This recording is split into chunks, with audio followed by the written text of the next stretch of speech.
In April 1936, Tennessee Senator Kenneth McKellar called Director Hoover on the carpet during an appropriations hearing, complaining about his requests for more funds. When the senator challenged Hoover on how many arrests he had made personally, the director vowed to himself that he would be involved in the next big one.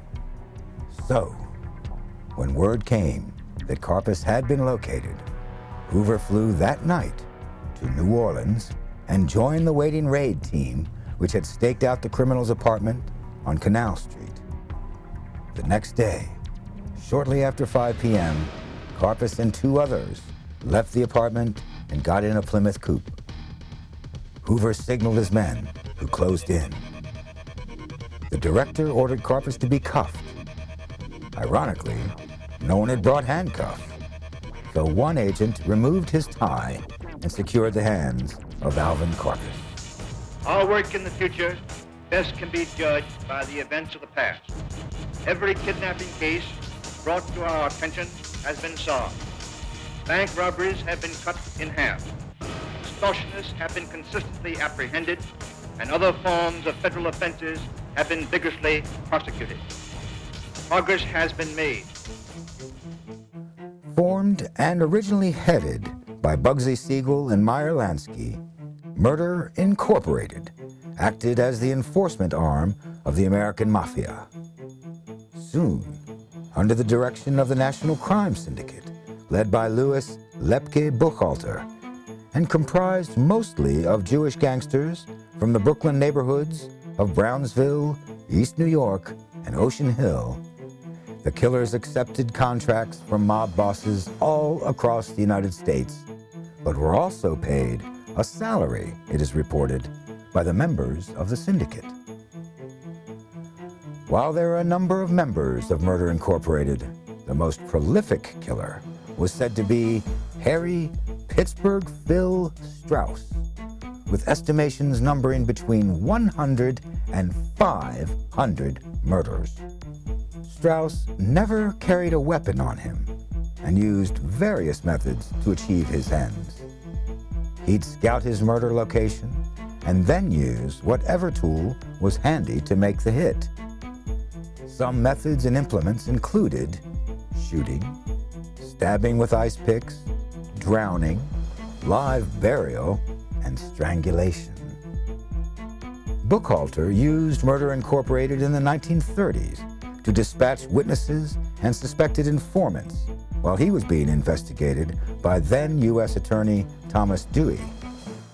Victims of this killer campaign included a former associate of Buchhalter's, Max Rubin, when Rubin did not follow instructions to leave town to avoid being called as a witness, and a loan shark, George Rudnick, who was hacked to pieces by 4 killers, merely on the suspicion that Rudnick was a police informant. The exploits of Murder Incorporated were to only last until 1940, when nearly 20 mob hitmen were put on trial between 1940 and 1944. With many members of Murder Incorporated behind bars or on the lam, and bootlegging a game of the past, Bugsy Siegel sought to become a legitimate businessman. One report has it that Bugsy Siegel was on the same cell block that saw the famous first meeting of Lucky Luciano and Meyer Lansky, placing Siegel square at the beginning of the flashy, new-look gangster era starting in the roaring 20s. Siegel's career in organized crime spanned nearly 30 years, driving the business of the mob into a city that would come to be known as a gambler's paradise. By 1942, the National Crime Syndicate had established a trans-American wire service for gambling and bookmaking operations across the country. Siegel had helped to establish the betting wire, as well as forge a drug trade route from Mexico to the United States. All of these ventures left Siegel with a considerable bankroll.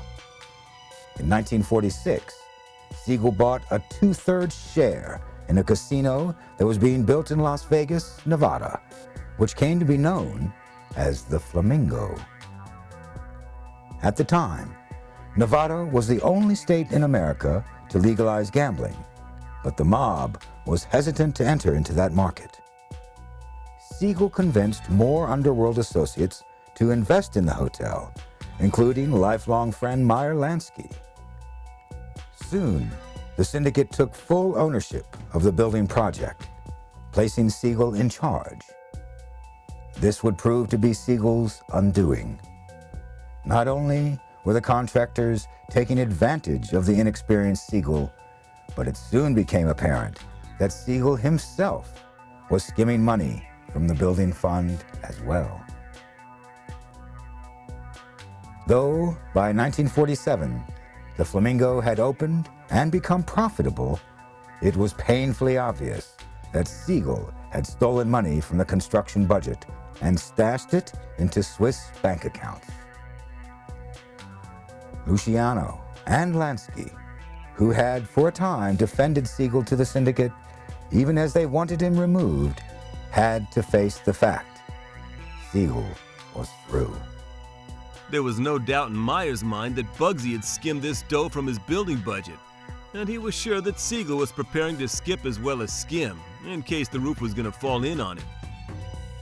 There's only one thing to do with a thief who steals from his friends. Benny's got to be hit. On June 20th, 1947, Siegel sat in his girlfriend's home in Beverly Hills reading the newspaper. An M1 carbine fired at Siegel through the window, striking him several times. No one was ever charged with the murder, which remains unsolved.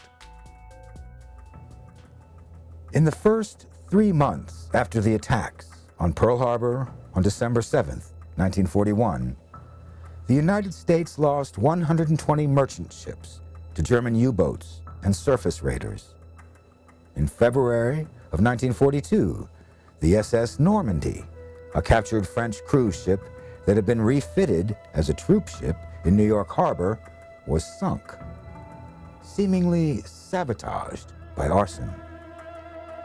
The incident, whether a genuine act of enemy sabotage or merely an accident, was cause for concern for Commander Charles R. Haffenden of the U.S. Navy Office of Naval Intelligence, 3rd Naval District in New York. The commander sought to set up a special security unit and consulted with Joseph Lanza, who ran the Fulton Fish Market, to get intelligence about the New York waterfront, control the labor unions, and identify possible refueling and resupply operations for German submarines with the help of the fishing industry along the Atlantic coast. To cover Lanza's activities, he suggested an approach to the then incarcerated Charles Lucky Luciano. Luciano agreed to cooperate with authorities in hopes of consideration for an early release from prison. The operation became known as Operation Underworld, and from 1942 to 1945, organized crime figures like Lucky Luciano consulted with the United States government to counter Axis spies and saboteurs along the U.S. northeastern seaboard ports, avoid wartime labor union strikes, and limit theft by black marketeers of vital war supplies and equipment.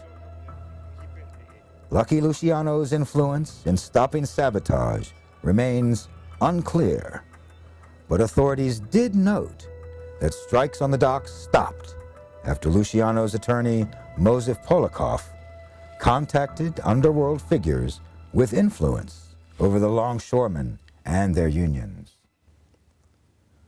For his cooperation, he was moved to a more convenient and comfortable open prison in Great Meadows in May 1942, and in 1946, Luciano's sentence was commuted after serving 9.5 years, and then he was deported to his native Italy. If Operation Underworld proves anything, it's that the United States government recognized that organized crime was here to stay. With its network of undercover officers and confidential informants, the relationship between the FBI and the mob became almost symbiotic.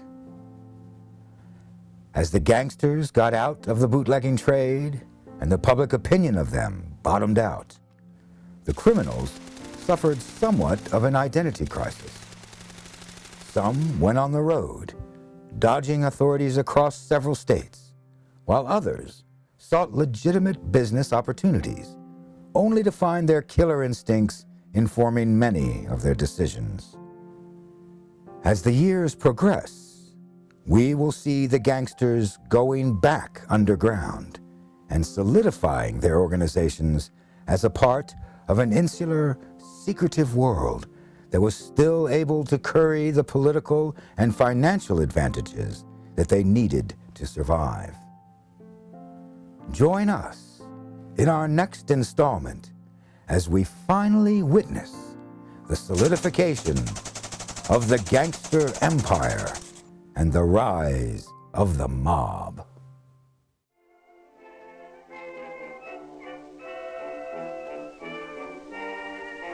Thanks for watching. If you'd like to help us produce more compelling historical content like this, please like, comment below, and share this video with fellow history buffs. And of course, be sure to subscribe to help keep history happening.